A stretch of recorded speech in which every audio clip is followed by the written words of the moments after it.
Je vais te parler de 3 documents sur lesquels tu dois faire attention dans ton dossier de bourse. Voilà. Pourquoi tu dois faire attention? Parce que ce sont des documents qui expirent.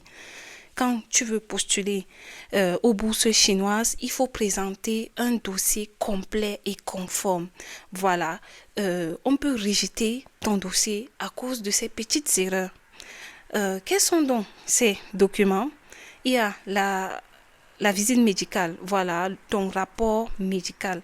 Quand tu postules en Chine, tu dois présenter des analyses que tu as fait à l'hôpital pour qu'on puisse vérifier si tu es en bonne santé. Et ce document a un délai de 6 mois. Évitez de présenter des documents qui sont expirés parce que ça peut vous pénaliser. Donc, pour postuler, assure-toi que ce document soit valide. Ensuite, il y a l'extrait de casier judiciaire parce qu'il faut présenter un extrait de casier judiciaire vierge, n'est-ce pas?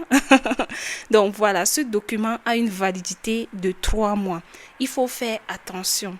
Quand tu veux postuler, assure-toi que c'est valide. Et enfin, on va parler du certificat de HSK. Si vous ne savez pas, le certificat de HSK a une validité de 2 ans. Voilà, normalement. Bon, moi, je n'ai jamais compris pourquoi certaines écoles exigent une validité de 2 ans parce que je me dis, ton niveau ne va pas expirer. On est d'accord. Si tu as ton certificat, tu as ton certificat. Ton niveau ne peut pas expirer. Pourquoi on exige une validité de 2 ans? Mais bon, ce sont les critères. Voilà, il y a des écoles qui peuvent accepter des certificats expirés, mais surtout les grandes écoles, comme je vous répète toujours dans nos vidéos sur YouTube, les grandes écoles ont des standards élevés. Donc, pour maximiser tes chances, fais attention à ces 3 documents. Premièrement, l'extrait de casier judiciaire, il y a ton rapport médical et enfin le HSK pour ceux qui vont étudier en chinois. Si tu as aimé cette petite vidéo, n'hésite pas à partager avec tes amis qui veulent venir en Chine. Il faut aussi aller t'abonner sur la chaîne éducation et entrepreneuriat parce que je vous partage vraiment plein de conseils sur les études en Chine et aussi il faut follow cette page parce que là, ce sont des textes.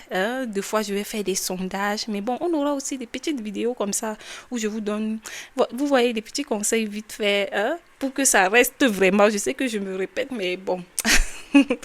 Il faut vraiment que vous puissiez retenir ces détails-là parce que ça va vous aider. Moi, je pense aujourd'hui que la procédure n'est pas aussi compliquée que ça si vous comprenez ces petites choses que je vous explique. Voilà. Il y a notre cours de mandarin qui est déjà ouvert pour la session de mai. Si tu vas apprendre les bases du chinois et la procédure, oui, parce que je t'enseigne les deux en même temps, n'hésite pas à venir t'inscrire. Tu vas trouver le contact sur cette page ou bien tu peux m'écrire tout simplement en privé. On se retrouve à la prochaine. Bisous. Mouah.